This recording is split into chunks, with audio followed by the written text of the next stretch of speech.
Good evening, ladies and gentlemen. My name is Jeremiah Hardesty. I'm running for House District 21. I come from a family of servants and warriors. I'm a resident of Bedford. I bring a message of comfort and peace. I offer solutions to the difficult times we now face. Jesus said in Matthew 12:25, "Every city or house divided against itself will not stand." I believe these two words, servants and warriors, are one and the same. The great thing about these two words are they bring peace. Peace has another word with the same definition: freedom. I believe my purpose on this earth is to help other people. This path has put my family in the direct path of bullies many times. My father is a Marine veteran, pastor of 3 churches, a chaplain, and a retired police officer. I am a Marine veteran, and my younger brother is also currently serving in the United States Marine Corps. When the Soviet Union fell, my mother and father brought me to Kyiv, Ukraine, where my father started a church. There were no other groups delivering humanitarian aid in the early years, and they went through my father. Under the previous regime, people were told they could not be Christians if they rode motorcycles, played rock music, or didn't wear a suit to church.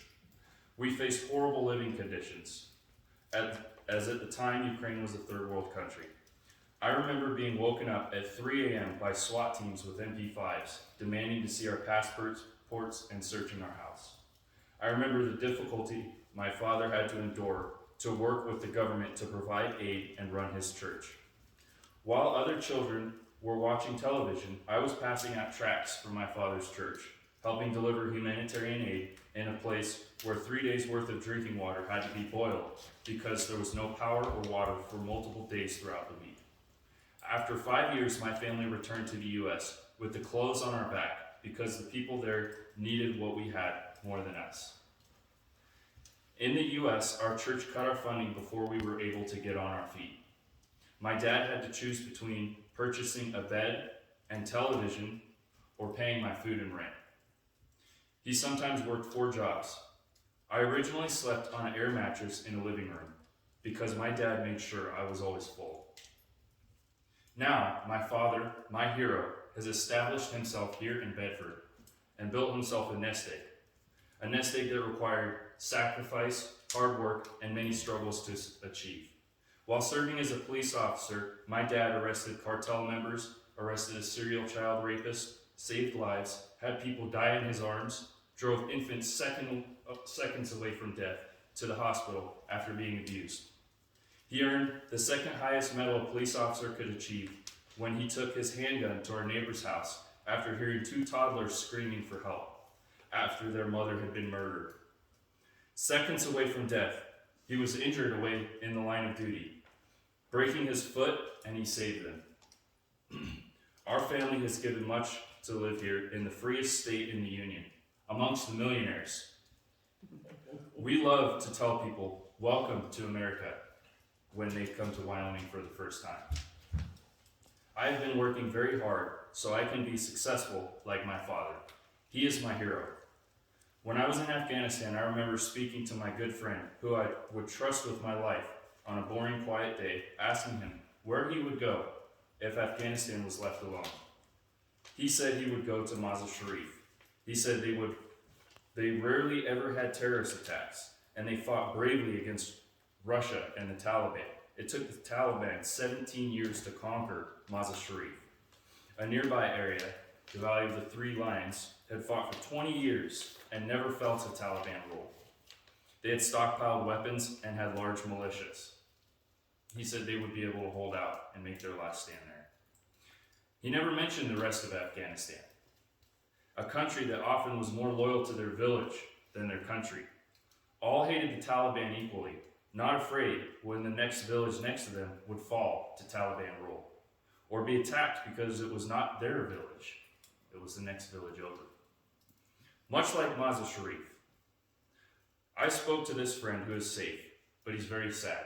Mazar-i-Sharif fell within the first couple days. He was asking me how to get a job in America. He had worked 10 years saving to be married, because in the culture there you can't get married unless you have a certain nest egg built. He'd worked 10 years to build that. He'd been saving to be married. He purchased a home. He owned his own home. And he had done his part to help his country. The majority of the fighters decided to group up in another place as Mazar Sharif had already fallen. One of the safest cities in Afghanistan fell. He lost all of his life savings, his house, his future, and came to America with $25 in his pocket, not knowing how to find a job. What bothered me the most about Afghanistan was how I was protecting people's rights to work, to go to church, go to school, and live a life free of bullies and persecution. The Taliban sought to attack Afghans in any area they had happiness, peace, and freedom.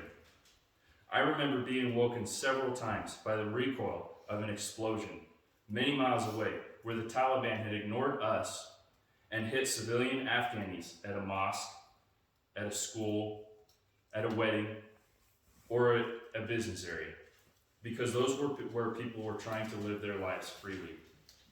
I've spent most of my life fighting for freedom and people's rights given to them by God to pursue their right to happiness, life, and liberty. I spent 5 years in Ukraine, 5 years in the United States Marine Corps, and 2 years in Afghanistan. 12 years of my life I've given to help other people and fight for freedom. 1 month before my mother died, I told her I would be okay. We both knew what I meant. That I would be able to buy a house, have a job, have children, a wife, and grandchildren. I was in Afghanistan for almost 2 years and returned on April 1st, 2020. When I returned to a country where politicians had scared people here in Star Valley away from going to church, shut down businesses, and placed toilet paper on our faces. I returned to a country where activists and politicians took their fights to toddlers to dose them with experimental vaccines, face muzzles, trans porn, radical anti-science, anti-sexual ideologies, and anti-historical, racist political ideologies, that whites and Asians are less than all other ethnicities and cultures. Places of work here in our state and county have demanded vaccine identifications. I've heard stories of hospital workers, people at Silver Star, and other places that were forced to disclose their private medical information for money. To choose between sacrificing their morality and integrity for money, like prostitutes. People were fired because they were Republican. While our remaining amazing schools remain the best in the state and country, we do not have these issues here in Star Valley. I have seen mothers in Cheyenne, Jackson, and Laramie crying tears of sheer horror and terror for what is happening to their children. After signing the Declaration of Independence, Benjamin Franklin said, "We must all hang together, or assuredly we shall all hang separately." We must stand with our allies in Jackson, Laramie, and Cheyenne. They cry for our help. We must learn from our founding fathers and not fall like the people of Afghanistan. Abraham Lincoln, my favorite president, spoke about this issue when he was running for Senate. He quoted the Bible when he said, "A house could not be divided." He said, "I do not expect the house to fall. I expect it will cease to be divided. It will become either one or the other." Our founding fathers made it very clear when they established our government. We have a right to be governed by the people, for the people. We, as the people, have the right to self-government. We are a free state and a free country, and we have the right to use legislative authority to preserve and conserve the liberties in our founding documents, the ideals and principles our founding fathers held when they wrote this document. Prior to the Civil War, and briefly in the Cooper Union Address, Abraham Lincoln defined what it meant to be a conservative and how it was our duty to conserve the principles our founding fathers held. We, the people, have a right to dictate how we are governed, as our government is designed to be governed by the people, for the people. It was this, with his House United speech, that united the Republican Party to win 2 presidential elections, one during wartime, abolish slavery, unite the party to win a war, and reconstruct and unite a divided and war-torn country after a presidential assassination to the great nation we are today. It united the party to last another 164 years. We must not forget the principles our nation was founded on. Ronald Reagan once said, freedom is never free. Ronald Reagan once said, freedom is never more than one generation away from extinction. We didn't pass it to our children in the bloodstream. It must be fought for, protected, and handed on to them to do the same. Or one day, we will spend our sunset years telling our children and our children's children what it was once like in the United States, where men were free. He also said in his Time for Choosing speech about our way of life, you and I have the courage to say to our enemies, there is a price we will not pay. There is a point beyond which they must not advance. And he said, well, I'd like to suggest there is no such thing as a right or left. There's only an up or down. Up, man's age-old dream, the ultimate in individual freedom, consistent with law and order, or down to the antithesis of totalitarianism. I remember in Afghanistan watching on the news, hearing people say how the US wouldn't be able to fight COVID, fight a vaccine, because we weren't like China, who was bulldozing in front of people's houses so they couldn't continue on. I truly believe we are at a deciding point. We have our allies in swing states like Texas and Florida protecting its people's right to receive work without sacrificing their freedoms and dignity, and protecting children in schools. They look up to us. We have always been the leading state in the battle for freedom. We have states like Mississippi passing legislation that has gone up to the Supreme Court, protecting babies' right to life. For me, this is what freedom means. I have sacrificed much of my life in service for protecting people's freedom.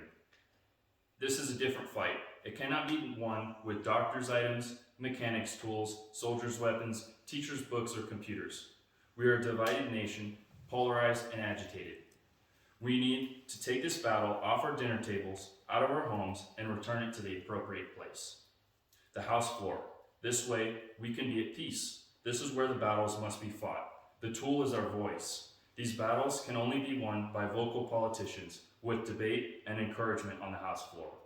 We have a large majority of Republicans, over 80%. We need vocal politicians to speak for what we stand, to unite our party. Once again in Wyoming.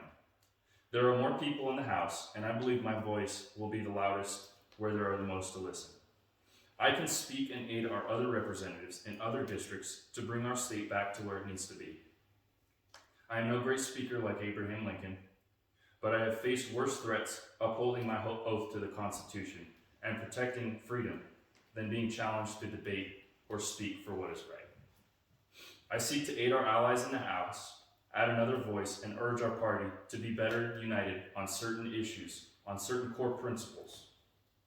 We have conservative Republicans, progressive Republicans, moderate Republicans, rhinos, shy Republicans, libertarian Republicans,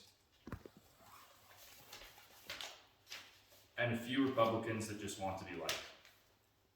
I am a conservative Republican, and I seek to be another voice to speak loudly and help aid our party in passing legislation that we need passed, so our voices can be better heard.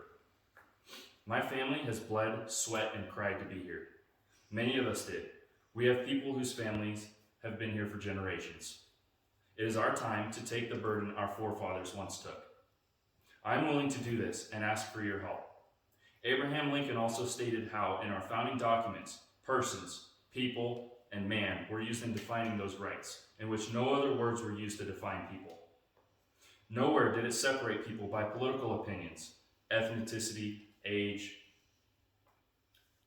He stated how their voting records, speeches, were consistent, that the majority held these same principles. We have a right to work for our children and grandchildren. We have a duty and a right to protect our children, and the nation is calling for us all to protect people's right to life, liberty, and happiness. No matter the stage of life, working Wyomingite retiree, child, or unborn. Nowhere in our Constitution does it differentiate between these. Nowhere in our Constitution, no. I am young, and I want to have my future, my parents and grandparents held before me. My mom is buried here, and she died at peace knowing I would be okay. We must uphold our values, way of life, and principles. If we lose our freedom here, there's nowhere to escape to. This is the last stand on earth. Ronald Reagan. I'm Jeremiah Hardesty, and I'm running for House District 21.